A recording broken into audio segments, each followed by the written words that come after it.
2 Chronicles chapter 18, it says, "Now Jehoshaphat had riches and honor in abundance and joined affinity with Ahab. And after certain years, he went down to Ahab to Samaria, and Ahab killed sheep and oxen for him in abundance and for the people that he had with him, and persuaded him to go up with him to Ramoth Gilead."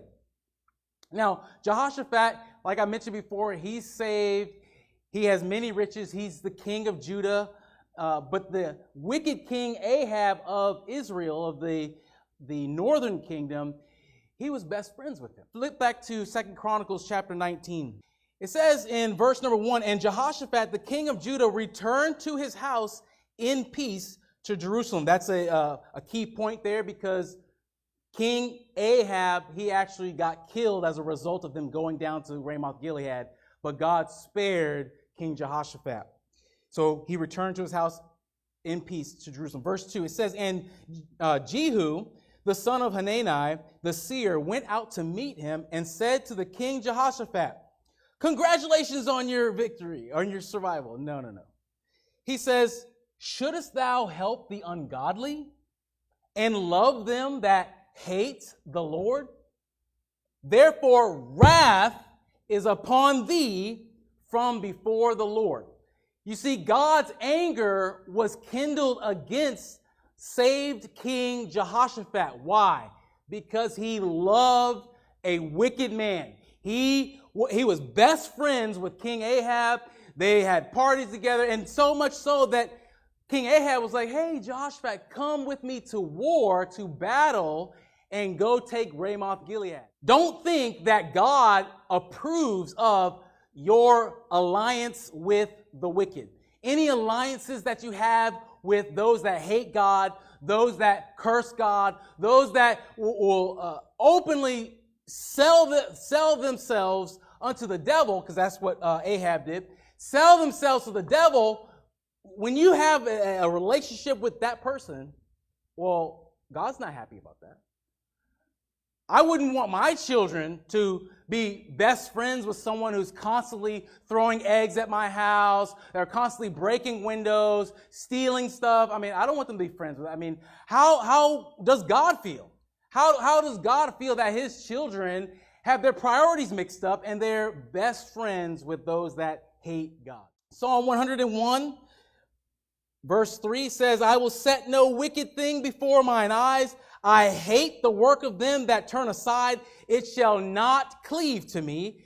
A froward heart shall depart from me. I will not know a wicked person." That's the attitude we ought to have when it comes to setting up our priorities. And as God's people, getting our priorities straight is knowing and establishing in our heart, no, God, you are first.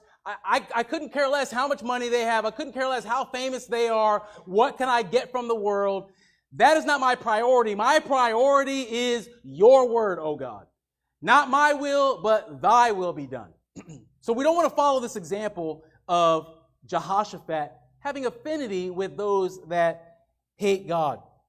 Look at verse number 34. It says, "Now the rest of the acts of Jehoshaphat, first and last, behold, they are written in the book of Jehu, the son of Hanani, who is mentioned in the book of the kings of Israel.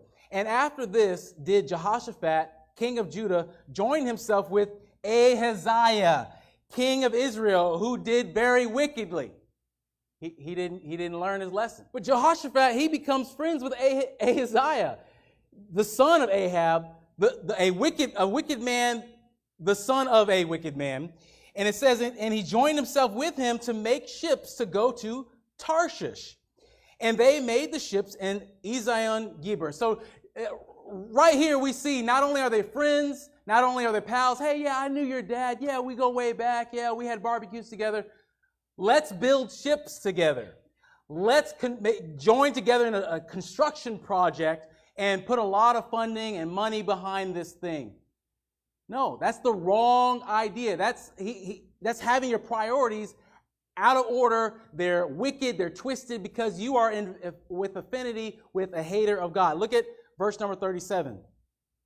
"Then Eleazar, the son of Dodavah of Marishah, prophesied against Jehoshaphat, saying, because thou hast joined thyself with Ahaziah, the Lord hath broken thy works. God broke up his stuff simply because he had his priorities mixed up. He thought his friendship with Ahab, his friendship with Ahaziah was something of note or something of benefit to him. No. The benefit is loving the Lord thy God with all your heart, mind, soul, and strength. Jehoshaphat, he hadn't learned his lesson. And here's the warning here. God might break your stuff. The things that when you turn and put your focus on the things that you have, or you elevate your relationships with wicked people above your relationship with God, well, God might destroy all of that stuff. I mean, he did here. It says, and the ships were broken that they were not able to go to Tarshish. Now, I don't know all about Tarshish, but apparently, I mean, we'll look at Jonah also. Jonah wanted to go there too, so it was a notable place, a place to visit, a place to go to. He had plans. Jehoshaphat had plans. Oh yeah, me and my boy Ahaziah, we're going to go to Tarshish. We're going to have fun. Ahaziah, he's actually on God's hit list. He's a wicked man. Jehu is coming after this guy. Oh, but you're friends with them. Your priorities are mixed up. When you have affinity or friendship of the world, that's enmity with God. And if you're at enmity with God, your stuff just might get broken.